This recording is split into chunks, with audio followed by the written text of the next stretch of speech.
Good morning, ladies and gentlemen, and welcome to ATM Virtual. My name is Gemma Greenwood, and I'm the Director of Communications Agency Content Inc. And I'm really excited to be moderating the third and final session of the Arabian Travel Market Hotel Industry Summit. At last week's live show in Dubai, we heard from some of the region's leading hotel professionals who revealed how they were reinventing their hospitality offering, particularly in light of the pandemic. Today, we're going to take the conversation a little bit further, exploring how two global movements, wellness and sustainability, both of which have been accelerated by the pandemic, are guiding the transformation of the hospitality sector. We'll also explore how sustainability and wellness go hand in hand, considered essential to guest peace of mind and well-being. We are really lucky to be joined by four experts whose knowledge of sustainability and wellness in hospitality is beyond doubt second to none. So let me introduce them to you. I'd like to welcome Emlyn Brown, Global Vice President of Wellbeing, Luxury and Premium Brands at Accor, who's spearheaded some pioneering wellness concepts across the group's vast portfolio of brands, from Pullman to Raffles and many more. We've got Paul Gardner, the CEO of the Mantis Collection. That's a hospitality company founded on the principles of conservation, offering environmentally conscious family hotels, eco-escapes, waterways, and unique experiences. Welcome to Emlyn and Paul. Now, we also have Jonathan Raggett, who's the Managing Director at Red Carnation Hotels and a founding member of Beyond Green, which is a new collection of properties that believe in protecting nature, embracing cultural diversity, and forging positive connections with local people. And last, but certainly not least, we have Jeremy McCarthy, who's Group Director of Spa and Wellness at Mandarin Oriental Hotel Group. He's also the author, I found out yesterday, of The Psychology of Spas and Wellbeing, which explores the science of holistic wellbeing in the context of the spa industry.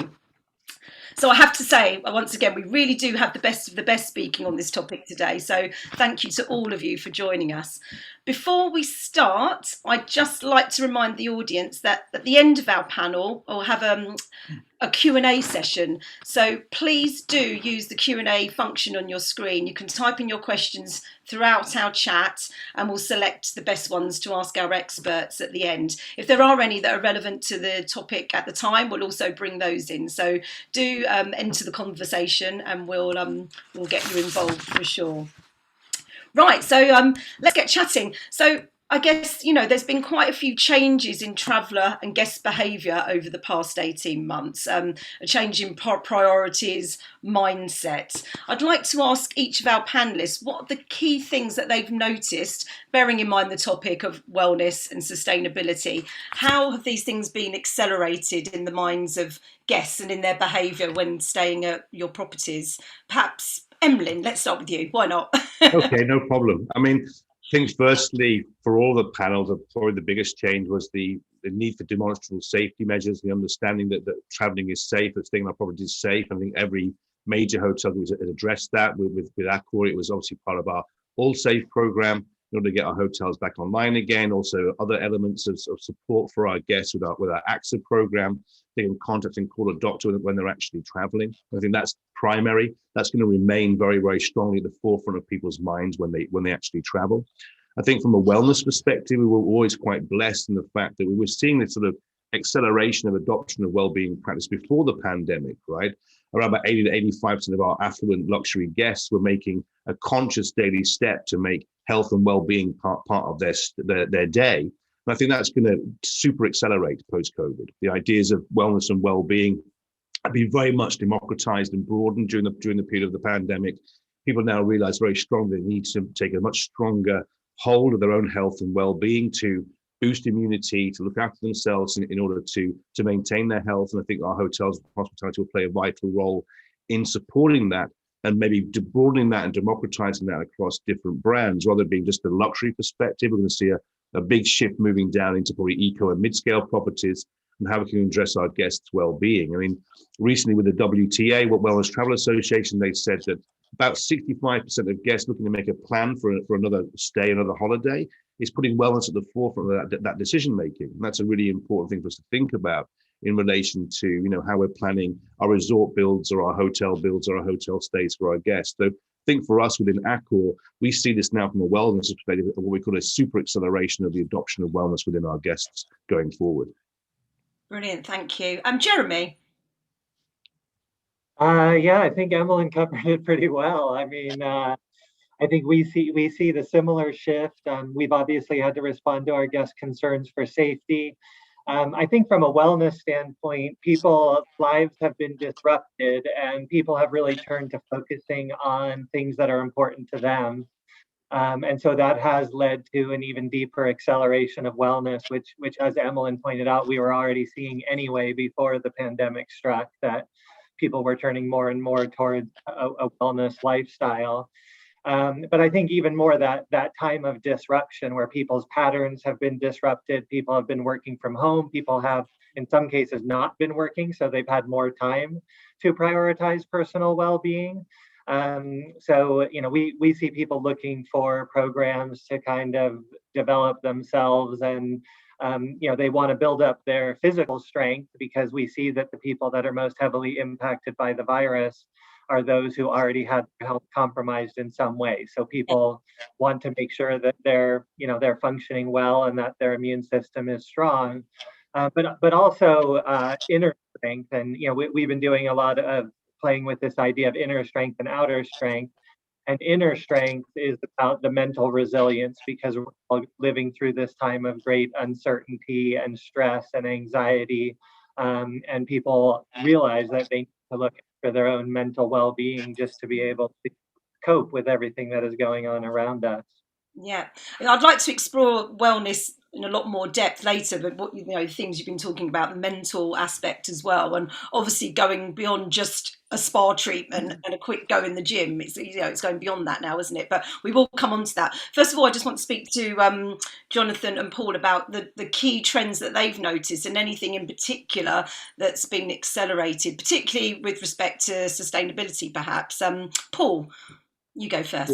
Yeah, I think we're very fortunate in terms of the safety aspect that we have our big brother Accor to lean on. So they've been incredible in helping us develop all the systems. So our little family business was with Accor acquired 50% of us. So that's how that partnership happened a few years ago. Yes, yeah. But yes, I mean, I would speak from an African perspective, and I think we like to say that, and this has kind of been born out of COVID, is it's no longer about just lying on the beach or lying at the pool. It's about getting under the skin of a game reserve, for instance. And so we've launched Mantis Impact Experiences, which we've got. We have to, for instance, do procedures on our rhinos every few months. Whether it be to take DNA or to, we dehorn our rhino because of the poaching crisis that's affected them. So rather than do that quietly on the side, we invite guests to come on a Mantis Impact experience, and they get under the skin of this, and they really, get to experience and touch and feel a rhino that's asleep. And there's a vet and a wildlife team that explain the whole procedure to the guests, and it's a life-changing experience. So we do quite a lot of that, and that's a whole new journey that we're going to take our guests on now, and that expands to not just to land-based conservation activities, but also to ocean-based activities. So we're going to be opening a hotel in a couple of years' time in Bahrain, and there it is an existing resort which is going to be upgraded to a 5-star resort. It's 70 keys, so it hits our sweet spot in terms of size. But, again, rather than lying on the beach, this part of Bahrain experiences one of the biggest migrations of the dugong or the manta ray. So let's get our guests in the water and let's go and do ocean-based safaris. So, we're going to play around with all of that. I think you might give us a scoop there, Paul. But I think just to come back to you on the mental health piece too, we're about to form a partnership. So we have a little boutique hotel in a city called Port Elizabeth. Oh, yeah. And we partnered with some psychologists, and they're going to take over the hotel periodically in the year and deal with patients or customers that need, they've got mental health issues coming out of COVID, and they've dealt with a lot of stress and So come and rehabilitate yourself at our hotel. But we don't just do that. We, as part of the package, you spend a week in the hotel, then you're going to spend a week out at the game reserve. And the wilderness is one of the best healers. So we're going to adapt a whole program with these doctors around using wilderness to heal these issues. So there's also going to be an interesting place. So these have all kind of been born out of it. Yeah, and you've seen obviously the demand for that. It's interesting because that's something I was going to talk about later. What wellness actually means, and like you say, experience. It's not just exercising, doing yoga, having a facial. It's way beyond that now, isn't it? Absolutely, yeah. Like you say, the healing power of nature, authentic experiences. It's so much more. Some really interesting points there, and the psychology of it all. That's something I know Jeremy can talk about as well. So I've made a note of that. I think we might be here for about 5 hours. Jonathan, now you've got your portfolio of brands. It's quite a few different types of hotels in different places. So again, guest behaviours and what are they demanding, and how does that vary perhaps from one place to the other, and where do the sustainability and wellness aspects come into that? Thank you, Gemma. Good morning, all. Yeah, as you say, we've got a diverse collection of hotels, and we've got a parent company, the Travel Corporation, that we belong to.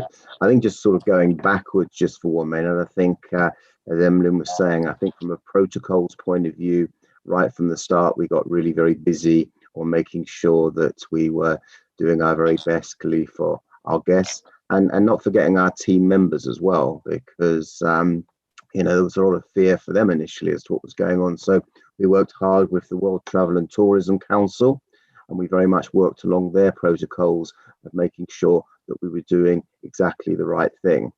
So I think vast majority of hotels got all of that correct. And we found there were two types of guests. There were those guests coming to our hotels that really couldn't care less and were just expecting us to know what we were doing, and they would enjoy their stay. And of course, then you get the cautious guests, quite rightly, they're asking questions and wanting to know more. But I would say right from the start, we've very much got that right. And I think we try to look at the sustainability part of what we're doing here too. A lot of companies were fogging the rooms with these revolting chemicals and then leaving them for 2 days and not allowing guests in, and goodness knows what was in those chemicals.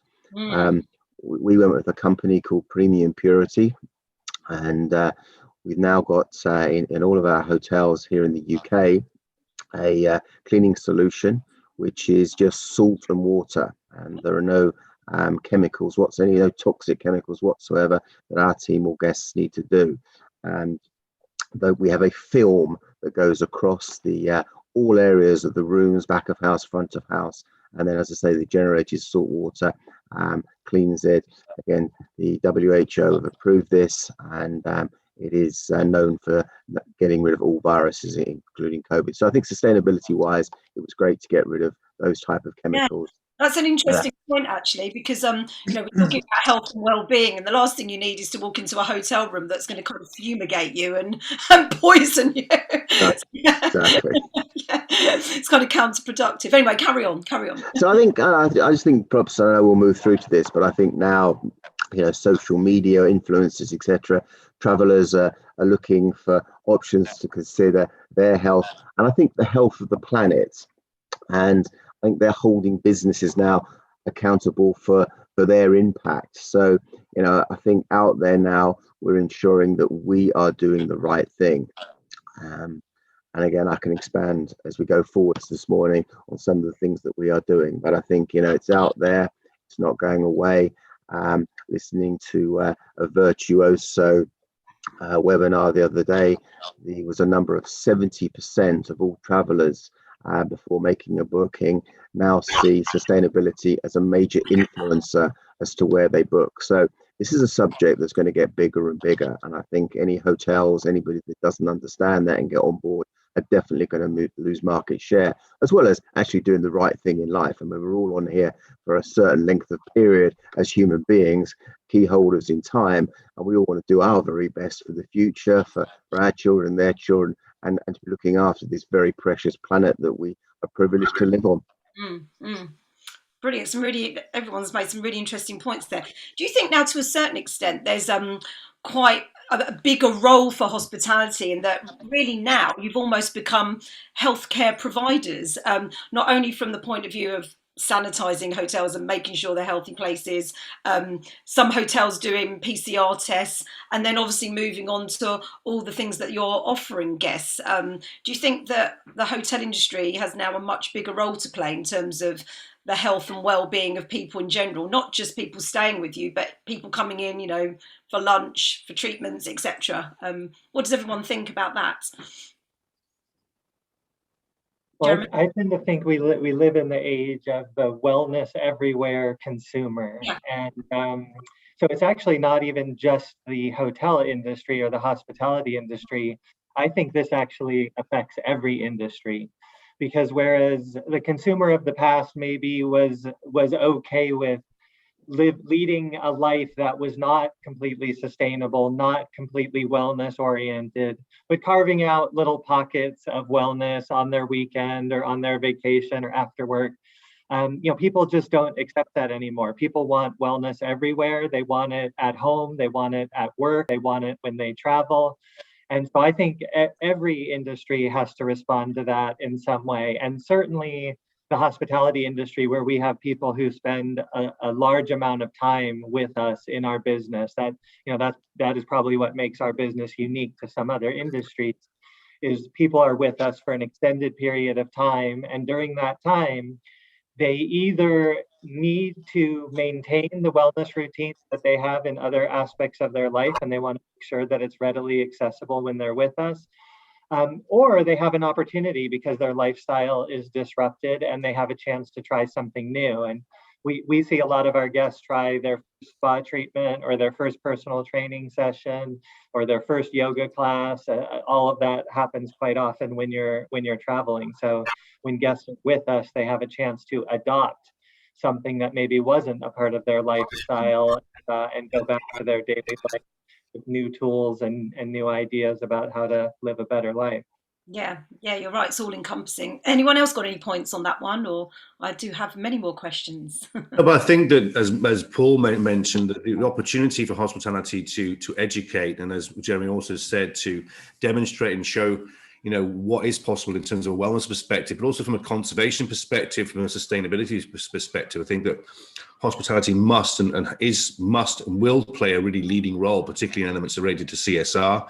We've got a fantastic opportunity in our industry to employ locally, to educate locally, to put things back into the environments that we work in, not just in relation to the elements of our planet, but also the elements of our social responsibility in terms of education and development of different places and regions, simply by the fact that we're located in many parts of the world and all around the globe. And I think that very clearly our customers of the future, if not already, we'll have two questions for a company. They'll say, what are you doing to help me with my well-being? And what are you doing in order to support the well-being of the planet? And I think those two things need to be right at the forefront of any decision-making that we're doing in order to make sure that our guests will choose our properties and choose us as a company to be part of. And that's going to just continue to accelerate. Yeah, great. We've had a really interesting question come in, actually, and this is something I see with my role as editor. I get so many press releases through about wellness escapes, spa breaks, especially at the moment. It's all becoming a bit kind of homogenous. So the question is, don't you think clients are now getting overboard with various health and wellness holidays on offer? They just want to break free.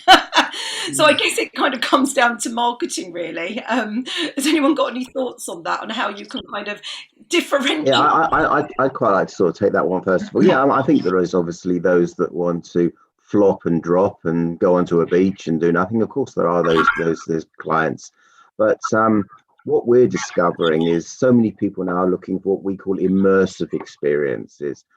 Holidays that have a meaning to it. So this generational travel, we believe, is getting bigger and bigger, and people want to go away and feel if they're going somewhere, they're experiencing what there is to offer in that particular country.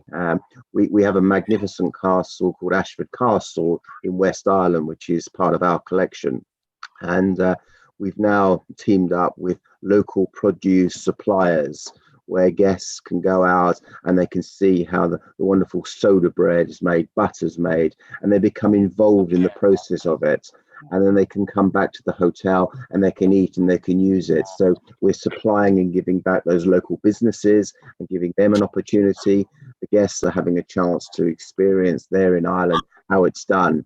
And we just believe those experiences, and that being one of a lot that we do, is also what a lot of people are looking to do. But sure, some people don't want to do that, but I think there'll be a greater need, people feeling that they want to give back a little bit more and enjoy a holiday vacation in that way.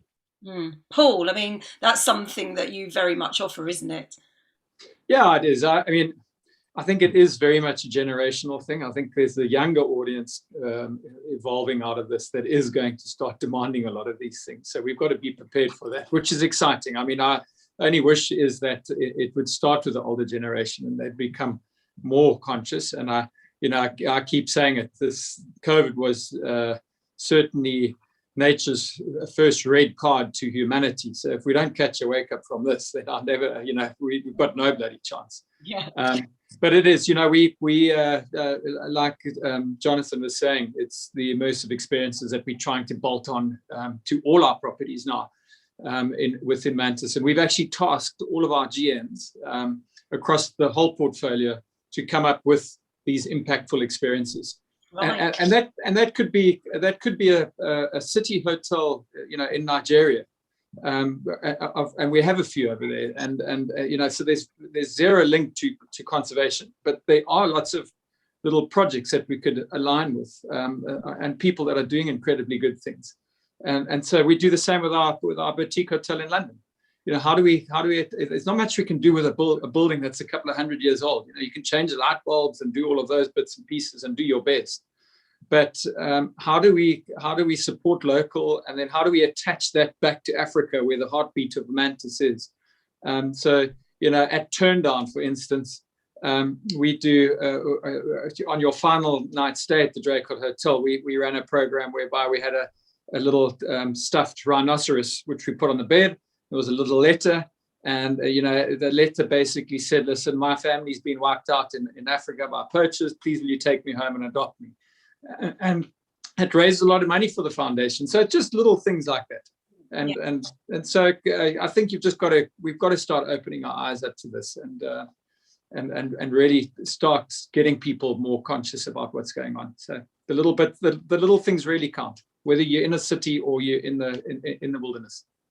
And I guess this is where another well-being aspect, the feeling that you've done something good, that you've helped somebody or helped a community or helped the planet, that's kind of key to well-being, really, isn't it? I mean, would you agree? Yeah, absolutely. I think we've actually formalized it. So when we did the deal with Accor, we also set up our own foundation, our own NGO, which is the Community Conservation Fund for Africa, the CCFA.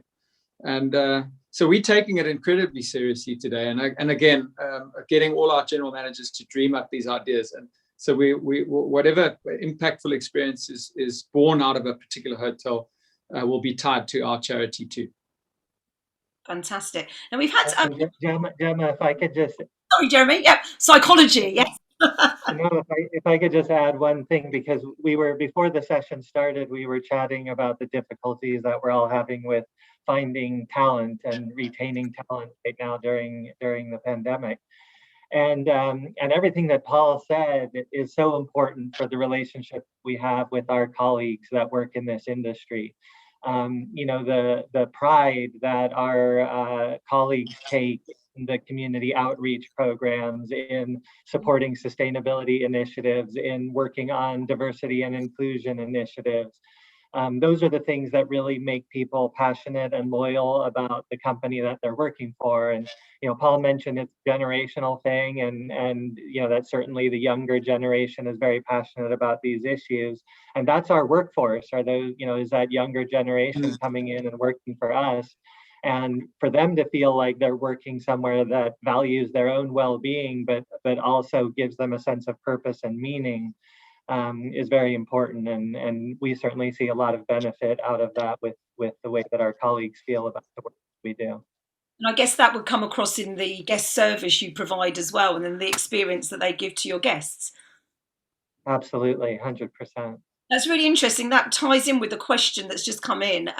This question says, speaking of CSR, since I'm really new to the industry, does it mean that big hotel companies, or any hotel companies, I guess, you'll be organising programmes at colleges? Now, I guess this is in terms of sustainability and teaching that aspect of hospitality. Has anyone got any insights on that? Or can I answer that? I mean, what we did as Mantis is, just as an example, is we partnered with a big Dutch university called Stenden, and they have satellite campuses around the world, one of which is in South Africa.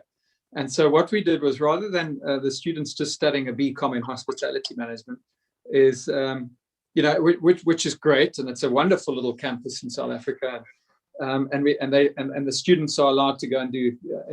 We partnered with a lot of big hotel brands across South Africa, so that the students can go fulfill their internships.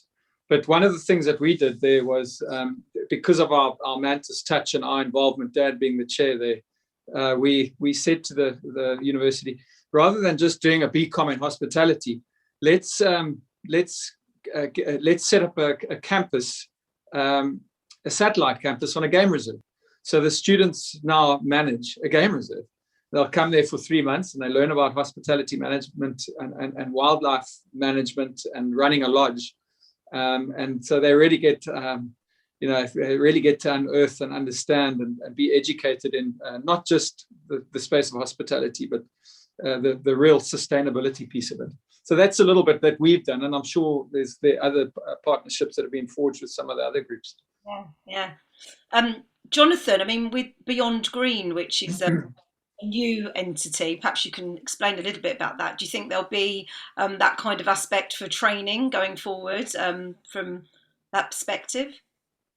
Yeah, so Beyond Green is part of Preferred. It's a new initiative that has just recently started, and Red Carnation's become founder members a number of our properties. And I think, from the outset, we wanted to be part of something that genuinely is doing sustainability properly. I think one of the crimes that's out there now and won't be tolerated for much longer is this whole greenwash, where people talk about what they do and what they don't do, but it's just not backed up. There's no significance. So with Beyond Green now, there is a real audit to ensure that you're doing the sustainability correctly. And if you're not, then you do not become a member. And I think this then helps the guests, because I think, again, there's a lot out there where every guest says they are, every hotel company says they are sustainable, but so many aren't. A lot are, of course. So the Beyond Green gives the comfort factor now that if you book with a Beyond Green property, you will have to do no more research yourself. You will be guaranteed that you are going to stay at a hotel that has those right credentials. So yeah, we're something we're very proud of. I think again, it's in initial stages, and more hotels will join when it's right. Clearly, the bigger brands will look after themselves, but for a little collection of 20 hotels like Red Carnation Hotels, I think it's really key that we become part of it. So yeah, really proud to be partners with Beyond Green, and look forward in the months and years ahead to watch this grow and to be part of it. Emlyn, coming back to the point about, we talked about training for hospitality professionals in terms of sustainability. What place does wellness and well-being have these days when it comes to, grassroots level training for new colleagues? How important is it? And I think it's becoming even more vital in this sort of post-COVID world. We just talked about the idea of retention, the idea of creating purpose that Jeremy talked about. I think there's an expectation also from a productivity level. If our hosts and our colleagues and our artists are supported in terms of their overall mental, physical, emotional, spiritual well-being with small daily practices that really help them to serve our guests to actually serve them some support themselves. This is all going to be very, very positive in terms of both retaining but also attracting team members and staffs. And actually these small steps are really, really important, but actually not difficult to do. Whether it's going to be conducting a meditation at morning lineup versus, what are we serving in terms of the foodstuffs within our staff canteens, versus making sure we're asking people to move their bodies, that they're consuming the right amounts of water on a daily basis. All this supports their overall well-being within the workplace. And I think that leads to a more productive and certainly a more happier colleague. And it's through mixtures of education, through accessibility. Undoubtedly, there's maybe some small minor costs in doing that. But in 90% of the cases, it's more of an attitude, how you approach the colleague well-being element. And I think that all of us as companies can make changes and significantly move into that area. And I think that in a post-COVID landscape with our colleagues, it's going to be even more demanded. And what about in terms of, training on how to help guests with their well-being? So, I always thought we might see post-COVID the emergence of like a wellness concierge. So, when you check in, you speak to someone who's going to help you, tell you where you can go for a run if you like going for a run, or where you can go for time out to chill, or, that type of thing. Do you think we'll see that come through? I think we already have. I know that Jeremy and his team do that very well. The Mandarin Oriental, we do that well with a number of our properties. I think that the idea of extending well-being into the community, probably with two of our brands, one, let's call it supporting our well-being of our guests through our butlers with raffles. So we now have an emotional well-being program that's being delivered to our guests in room via our butlers, encouraging mindfulness, serving nutritional beverages, actually creating the room environment for our guests via our butlers that enhances their well-being. That's number one. I think number two, with our M Gallery brand, which is all about what we call igniting your inner spark and tapping into the community around us, right? So our concierge program and our wellness program there is not actually located in the hotel. It's more a collective of partnerships from around the property where we actually refer people to for different practices, which engages people within their very unique locations and these very unique experiences. And I think that, definitely the idea of the concierge now adding a wellness element to their understanding, other than just the restaurants and where the greatest bars are, is definitely going to be an element that all hotels will need to consider. Jeremy, what do you think? How, where's it heading? What might we see next in this respect then? Yeah, I mean, I appreciate Emmeline's comments, and when I mentioned inner strength, outer strength, and we've launched that as a series of guest initiatives to help our guests strengthen themselves during this time. But to Emmeline's point, we began that with the colleagues. So we actually created a 4-week training program for our colleagues on inner strength, outer strength, that included things like physical wellness and vitality, but also mindfulness and authenticity. And the whole idea of it is, if we want our colleagues to really be able to take care of our guests, they have to be strong themselves, and they have to be able to, kind of overcome the challenges that all of our employees in this industry have had to face. They have to be able to overcome that and be able to come back to work and really be present for our guests. And a lot of that training revolved around these ideas of mindfulness and authenticity that actually had interactive social practices of, how to really listen to people, how to demonstrate loving kindness or hold someone in a state of loving kindness, which is a common meditation practice, but it's also, caring for people, which I think is your point, Gemma, of how do we train our colleagues to really look after the well-being of our guests. These are critical aspects of what they need to learn. So we've come a long way from, just training people how to use somebody's name and say please and thank you. Yeah. Brilliant. And what about kind of, profiling? I know that's done quite a lot before guest stay. Sometimes you'll get asked, what drink would you like when you arrive, or that type of thing. Do you think we're going to go beyond that now to kind of preempt, mental wellness needs and physical wellness, all those type of things? Is that something you do already? I'm sure you do. Well, it's certainly, we live in this age of data where it's all about kind of getting to know information about our guests and getting to know them better. And we realize, not all of our guests are interested in wellness. Some of them are coming to our hotels for a more indulgent experience, or, some are there for relaxation, some are there for adventure. So, one of the things that we have done is we have created a loyalty program for kind of most regular guests, and they can become a fan of MO. And by joining that loyalty program, it gives them the opportunity to share with us what they would like us to know so that we can tailor the stay to them and personalize it that much more. And people don't want to be bombarded with every offer. They want the things like the commenter earlier who said, aren't people getting a little bit overwhelmed with all the wellness offers? These kinds of loyalty programs where people share their information with us in exchange for getting more targeted, more relevant, more personalized experiences helps us deliver to our most loyal customers a better experience. Yeah, great.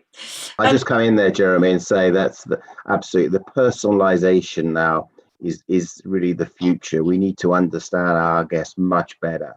And those that are interested in the wellness, sustainability, we need to do it properly. We need to really do that. And for those that aren't, then we leave it. But I think we need to become better as hoteliers to really understand that and do a job. I think that's really key. Just one thing I'd like to just go back slightly, if I may. That's again our team members and their well-being is an initiative we started well before COVID ever came about. Was that we give each and every member of our teams 2 extra days paid holidays per year to go back into the community and give back. So they choose a charity of their choice. So they go and do whatever they like. Obviously, they let the hotels know, and they can go and do what they want because everybody has a story that is close to them. And we found that, this has really invigorated our teams to come back into work the next day, next week, and talk about what they've done. And I think, again, this whole sort of circle that we're trying to make everybody feel good, feel in the right place is fantastic. And we have an 88% take up of our team members taking these 2 full paid days to go out there and give back. And for those of the people that say, well, isn't that a lot of money to the company? Is that worthwhile? Well, I got to say, it's, as I say, the energy that they come back with. And then, we're all looking for the longevity of our team members now, making them feel part of where they are. So another small idea, another small initiative that is done, again, for the sustainability and well-being of our team members.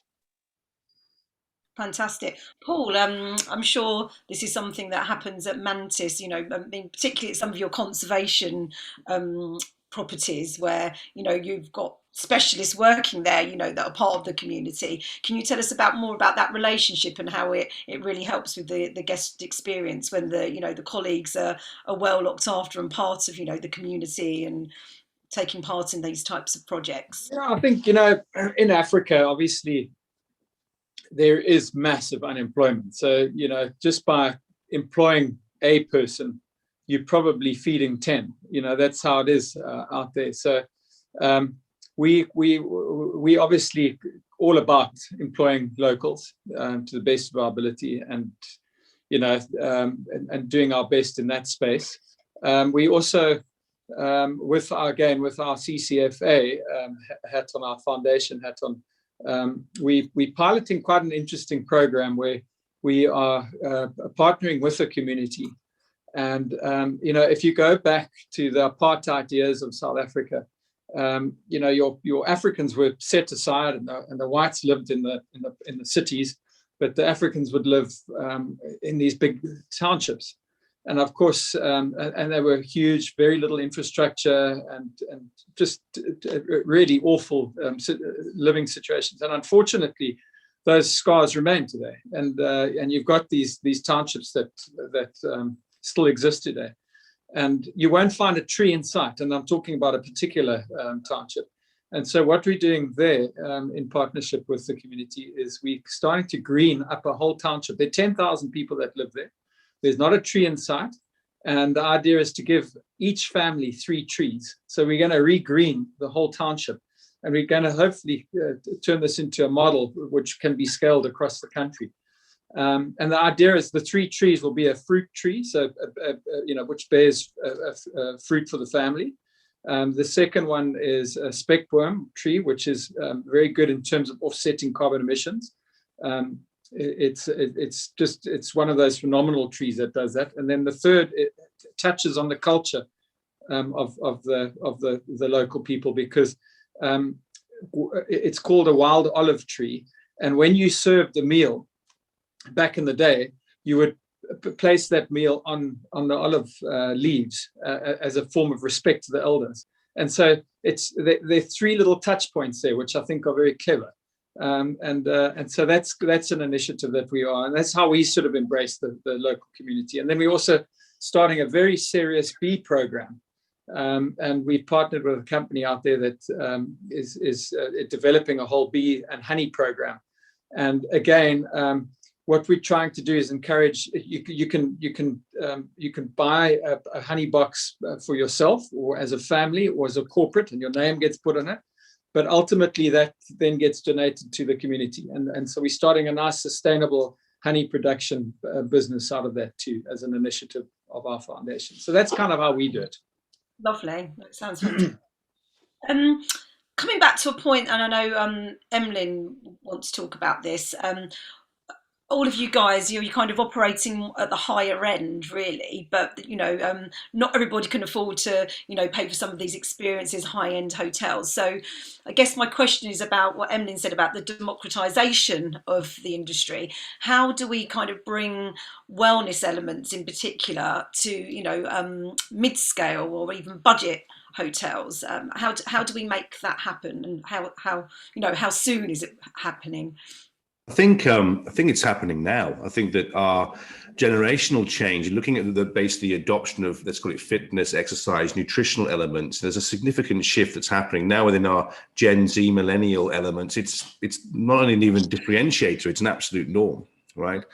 I think that's number one. So you're going to see this generational shift that's going to drive demand, particularly with mid-scale sector, eco mid-scale sectors to going forward.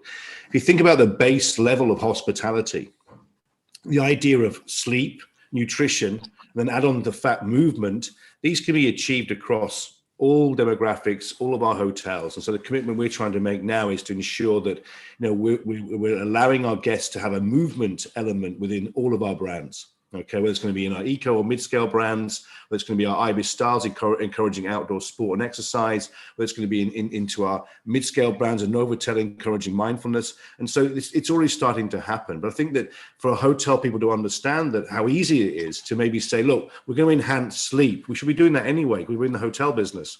We can serve nutritional food because we serve food anyway. So let's just make it more nutritious. We can encourage movement of our guests in the same way, irrespective of the brand of luxury, starts to democratize what is in some cases being seen as a bit of a niche luxury element within hotels, within wellness. And the same applies to sustainability, right? If you're tackling the 3 or 4 big elements of, eliminating single-use plastic, reducing food waste, getting down to net carbon zero emissions, right? These are the sort of big elements, the big statements I think that hospitality can get on board with and really drive and move forward. And that can be across from ultra luxury all the way down to our eco brands to make sure we're making that commitment to sustainability and to wellness. And that's certainly how Accor is approaching it. I guess things, like from a fitness perspective, I mean, you've got the tie-up with Les Mills, for example, haven't you? Video on demand. I mean, once you've got that in place, that can really be broadcast on any hotel TV, can't it? So, well, I think the biggest shift, I'm sure Jeremy was also say the same, is the biggest shift for us in the wellness business has been this movement towards, I would call a 6th pillar, which is the idea, the acceleration of the adoption of digital wellness and well-being and how we can do that in a good way, right? And Jeremy's got a lot of research and work from his side up about that, just to step in on that. But yes, I think the idea of working with content providers, Les Mills, Calm app in terms of Novotel. We're also working now with Yoga International, with 3 Sages to bring content that guests can use on a property, but also take home with them. So it extends the guest stay to a certain way, extends our relationship with our guests when we actually be able to impact their well-being through app-based content over a 30, 60, 90-day period with key partners. I think it's a win-win for both. Brilliant. Jeremy, can you tell us about some of that research then? That sounds really interesting. Well, we've focused a lot on the past few years about people's relationship with technology, and that our connection to our devices is one of the biggest impacts on human well-being now and into the foreseeable future. And most of what Mandarin Oriental has focused on is using our spas as a place for people to go to disconnect from technology and take a break from technology. But I think we also have to acknowledge, and I think this is partially Emmeline's point, is that technology has been the hero of the pandemic, because technology helped us stay connected to our family. It helped us stay connected to work. It has also helped a lot of people pursue wellness while they're on lockdown, while they're spending time at home. People have been able to access fitness classes and yoga classes and meditation, and so we have also turned to technology channels. And I mentioned the Inner Strength, Outer Strength for our colleagues. That was an online course that we made available, a 4-week program for all of our colleagues. A lot of our wellness offerings right now are becoming more and more digital. So in a few weeks, we will be doing 24 hours of live stream wellness for Global Wellness Day, with all of our spas around the world contributing, and a virtual wellness experience that people can access from wherever they are in the world.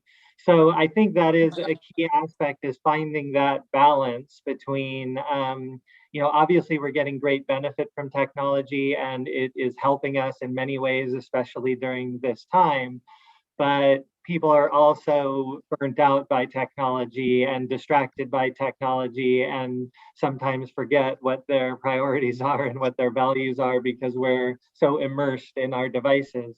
So I think, figuring out the ways that we deliver the right kind of value using technology where we can, but also making sure that we have real world experiences where people can put their devices away, be touched by another human being in a spa, move their bodies out in nature, do these like real human experiences, and not have it all be delivered through a screen. I think as an industry, we have to get that balance right. Yeah, definitely. About technology, Paul and Jonathan, I mean, how can it be leveraged, for your particular hotels, maybe in terms of sustainability for getting messages across, or maybe offsetting, that type of thing? Can I start, Jonathan? Sure, over to you.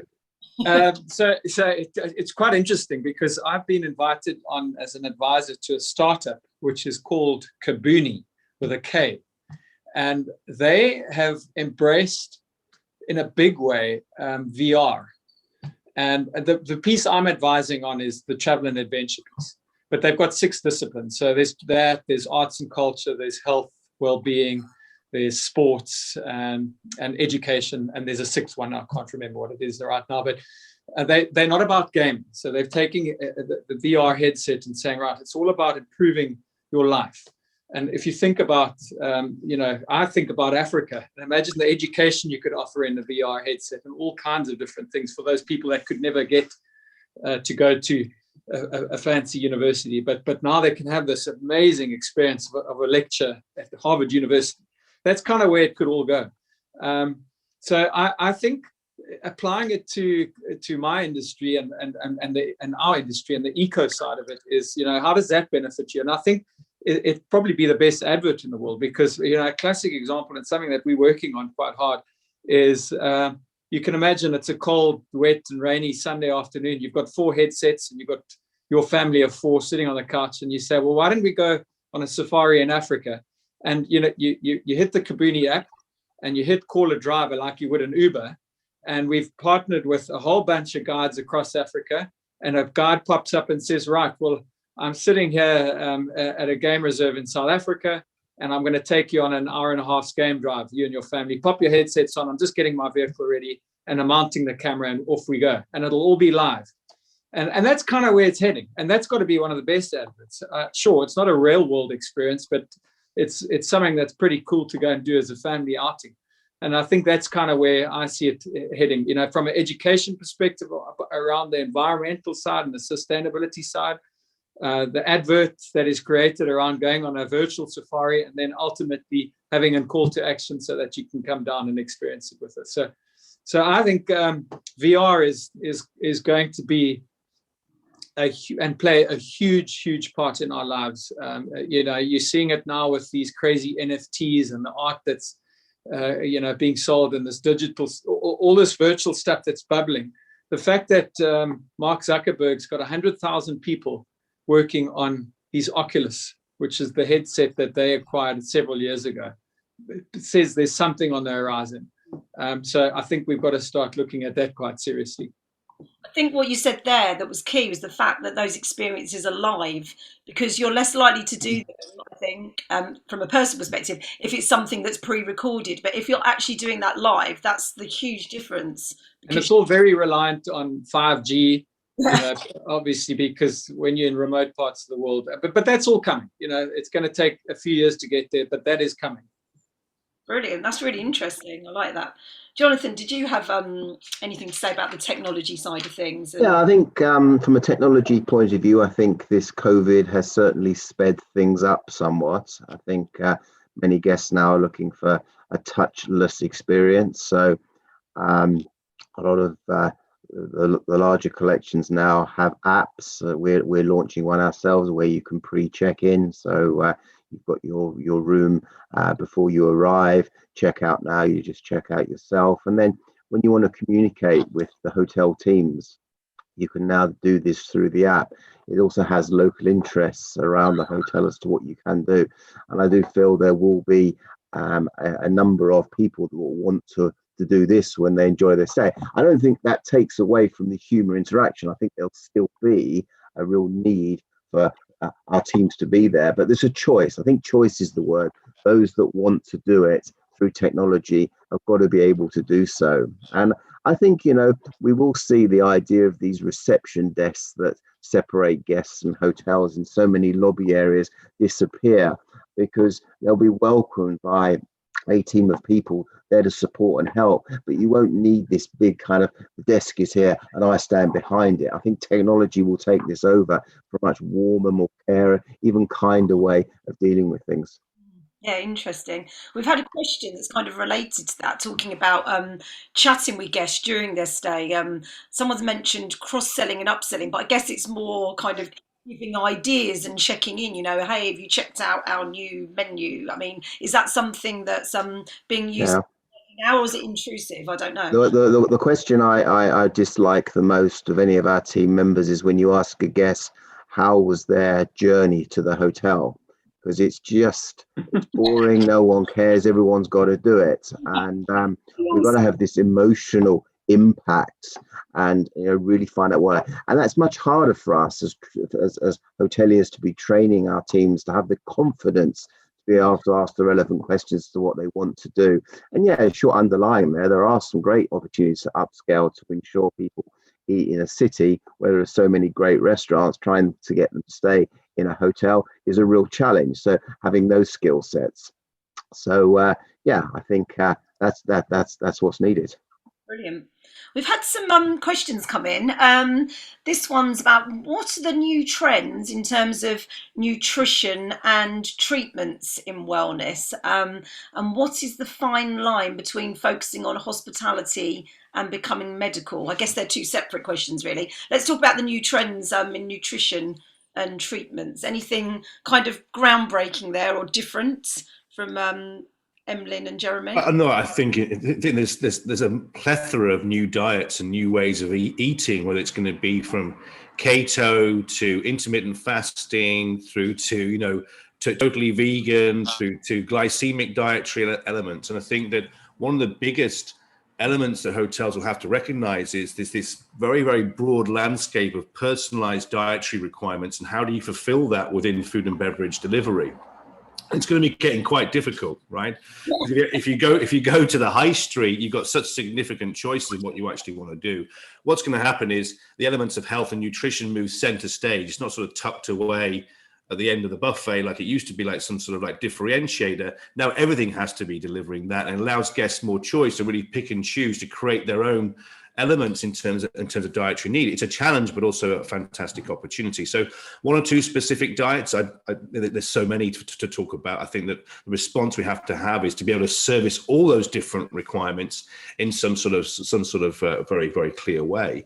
I think in terms of spa treatments, and Jerry would probably also maybe agree, for us it's about the efficacy of our traditional delivery. I think elements like massage and physical touch, the use of water, the use of steam and sauna facilities, the ideas of hammam, these stay strong and resplendent all the way through. I think the interesting element we're looking at now from an Accor's perspective is the combination I would call technology, but maybe not technology, but the ideas of infrared sauna, the ideas of cryotherapy, flotation, isolated cryotherapy, IV therapy, which are in the middle, on the cusp of medical. We won't go into invasive type elements, but the ideas of using technology, or the ideas of, let's call it biohacking, in order to support people's well-being, I think will definitely become part of our delivery within a number of our spas. And rather than going into the more detailed elements of medical or medical beauty aesthetic, which I think there's a lot of places doing that around the world that do that very, very well. Yeah. Jeremy, I mean, what are you noticing? What's the kind of the big movements coming through? Yeah, I mean, I would just maybe emphasize the plant-based movement. I think a lot more people are eating plant-based diets, and you have things like the Impossible Meat and Beyond Meat. There's a lot more meat alternatives that are coming onto the market that make it much easier for restaurants to be able to cater to a vegan diet or a vegetarian diet. And so I think that influences also the expectation of those consumers. You know, they're used to just seeing maybe the one token vegetarian option on a menu. I think a guest today, you know, expects to have a lot of variety, a lot of choices that will meet their needs, and it is very individual and niche, as Emmeline pointed out. I think on the treatment side, I mean, I would echo what, you know, if you think about the things that Emmeline mentioned about heat, about water, about touch, you know, those are the timeless aspects of spa, and those are the things that we're really focused on. We're not as interested in, you know, kind of every new technology that comes along and new treatment trends that come along. We want to deliver those timeless experiences that we think most people need. I think a part of it is about separation from technology, have time in silence. We tend to emphasize things like that. But I do think the point that Emmeline made about cryotherapy, I think there's a big, big growth in the interest in cold therapies and extreme temperature therapies. So I think those kinds of things will continue to be on the rise, of looking at different kinds of sauna technologies and ice baths and things like that. Interesting, thank you. Talking about food, before we went live, we were talking about how at the moment, because, you know, due to COVID circumstances, that menus were kind of being pared back. So how do we pare back menus and still offer all of this choice, given all of these different dietary requirements? I mean, maybe Jonathan, that's something you can touch upon. It's difficult, isn't it? Yeah, it is difficult. I mean, I think, you know, where occupancies remain low in cities, clearly the large, full, extensive menus have to be pared back somewhat, again, for sustainability as well. Otherwise, there's much greater food waste. But I just go along with Emmeline and Jeremy on the plant-based. It's becoming huge, and any hotel that just puts one token gesture of a vegan or vegetarian dish just won't survive. It's becoming very important, and people have got a choice now. I think so many people now are doing X numbers of days of perhaps eating meat, fish, but then choosing a number of days not to. You've got to make those dishes interesting. I think so many hotels are still very guilty of not really understanding it and putting something that's pretty mediocre, or not doing a big enough portion. It needs to be a main course. So I think there's real understanding, education behind it. Yeah. Paul, what do you think? Is it difficult to, you know, on the dietary side of things? I think we have challenges in Africa as it is, you know, when you're so remote. So, you know, we've got vegetable gardens and things like that we can access all our greens from, and you know, where we can use the natural game for you know, venison dishes and all of that. So we sort of take what we can get off the land. But, you know, our hotels are very small, so it probably makes it a little bit easier because our menus are pretty restricted already. Right. We don't have a huge selection, but yeah, we've sort of got a team that, you know, we can provide for the different dietary requirements. It can't be as extravagant as your big 5-star city hotel. So it's kind of dumbed down already. So we seem to be coping with it. Brilliant. Okay, thank you. Well, we have 2 minutes left. So I guess it would be nice to wrap up just asking each of you, what was your kind of big, bold prediction for the future in terms of the topics we've been talking about?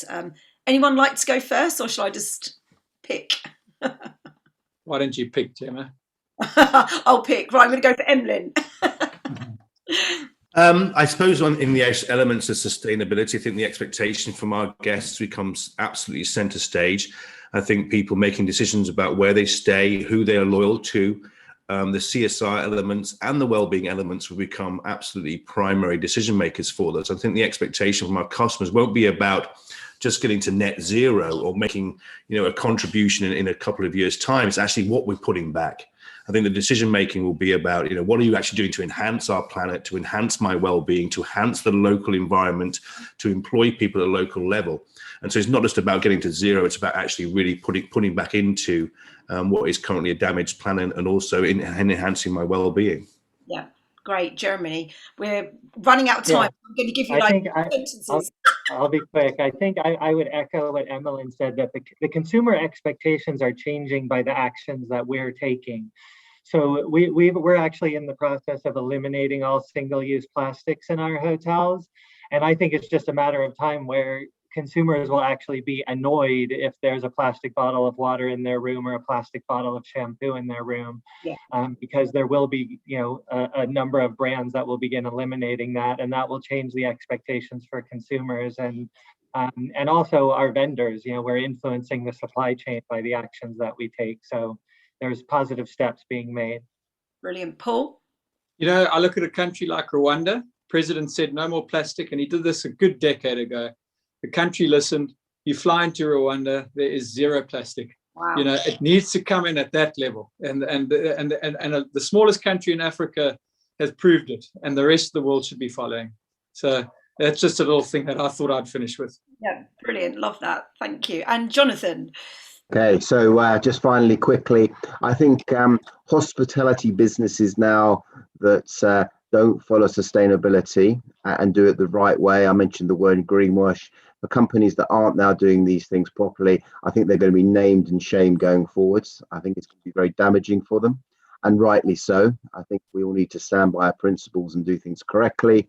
I think if we want to recruit young, bright talent, and again, we spoke about age demographic, we better make sure as an industry, as a business, we're doing things right for them too. So I think the future is doing this correctly, doing it with passion, and making sure it's done with sincerity in the right way. Brilliant. Thank you so much. Well, ladies and gentlemen, I think that's all we've got time for today. So thank you once again for joining us for ATM Virtual. And thank you so much to all of our panellists. I absolutely loved that chat. I thought it was brilliant. And so many topics we covered there. And I guess we could really go on. But thank you for taking the time to speak to us today. We really appreciate that. To all of you out there, thank you for all your questions. Sorry we couldn't cover more, but we hopefully will see you again next year, live, online, and for ATM 2022. Until then, stay safe and stay well, and thank you again to all of you for taking part. Appreciate it. Thanks, everyone. Thank you, Gemma.